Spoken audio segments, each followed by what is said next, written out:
The 2,000 years of Catholic Church history have been a long source of debate. What rituals should be kept? What should be changed? This week, that discussion stretched from the Vatican all the way to Steubenville. 7 News reporter Colin Roos tells us why some Franciscan University students are disappointed over a new letter from their bishop. He joins us live in the studio now. Colin. Catherine, the faithful I spoke with at the school tell me they just want to keep tradition alive. They prefer to celebrate the ancient Latin Mass, but this week that practice was suspended at Franciscan by Bishop Jeffrey Monforton. He says it's to follow a decree from the Pope, but students say they'll worship somewhere else. The Vatican says there are about 1.4 billion Catholics in the world, and the vast majority worship exactly the same way. But a significant and growing portion are finding the divine in a different practice. They're leading a revival of the traditional Latin Mass, which most of the church retired nearly 60 years ago.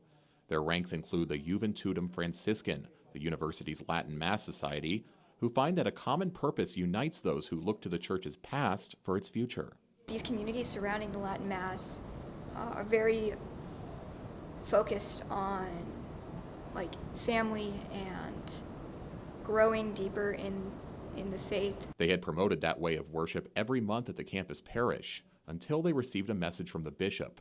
He called for an end to the practice on campus, instead directing students to St. Peter's Church on 4th Street and their traditional liturgy. Bishop Monforton says it's an effort to follow what the Vatican asks.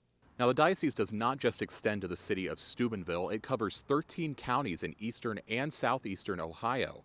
But the bishop's decision means that for now, the only place to practice Latin Mass is at St. Peter's. But Juventutem members say it doesn't fit with their understanding of Catholicism. He was being deprived of the liturgy that's most worthy of him, in my opinion. University President Father Dave Povanka released a statement saying he had several conversations with the bishop. While he says he would prefer to have the Latin Mass option on campus, he's grateful that St. Peter's is so close by. Despite their disappointment, the students say a switch in services can't shake their faith.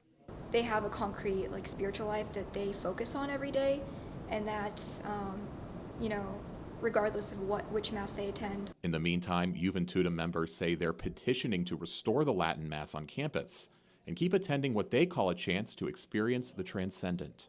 We're going to double down on our prayer and our petition to, we're not going to stop.